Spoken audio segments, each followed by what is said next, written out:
ایک جگتی کی اللہ سے قربت۔ یہ شخص اپنی جگتوں کی بدولت اپنے علاقے میں مشہور تھا۔ ایک بار مرشد کے پاس بیٹھا کہنے لگا، مڑ سائیں تساں مینوں حج تے گل دیو تے کیا ہی بات ہو۔ مرشد نے جواب دیا، تو اتھاں جا کے بھی یہ کچھ کرے سیں، یعنی جگتا ہی مارے گا، کچھ عبادت وغیرہ نہیں کرے گا۔ اس نے التجا کی، مرشد میں اس تھاں ایسا کچھ نہ کرے ساں۔ مرشد نے کہا، پھر لکھ کے دے۔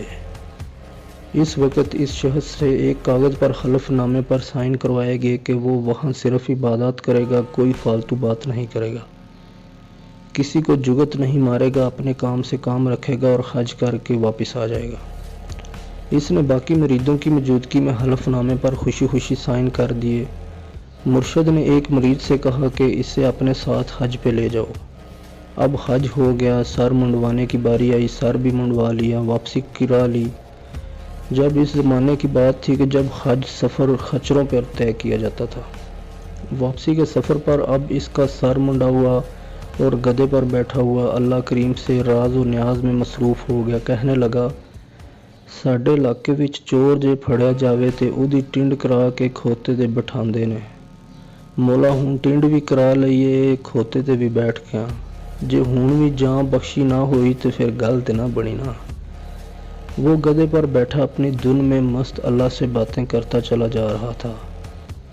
دور بیٹھے ایک بزرگ نے اس پاس موجود شخص سے پوچھا، یہ کون ہے؟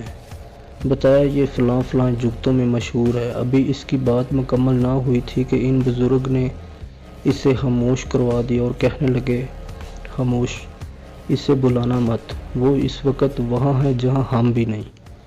میں دیکھ رہا ہوں وہ اللہ سے قریب ہے، وہ مانگ رہا ہے اور اللہ اس سے دے رہا ہے۔ وہ ایسے انداز میں مانگ رہا ہے کہ اسی وقت پا رہا ہے۔ اللہ کو آپ کی کب کون سی دعا بہا جائے یہ آپ بھی نہیں جانتے، اس لیے اس سے معافی، اپنی زبان اپنے انداز میں، وہ سب زبانیں سمجھتا ہے، سب انداز ادائیں جانتا ہے۔ ایک دوسرے کو مسلمان کافر کے سرٹیفکیٹ دینا بند کیجئے، وہاں سکے نہیں نیتیں چلتی ہیں۔ وہ بخشنے پر آئے تو ایک شکوے پر بھی بخش دے۔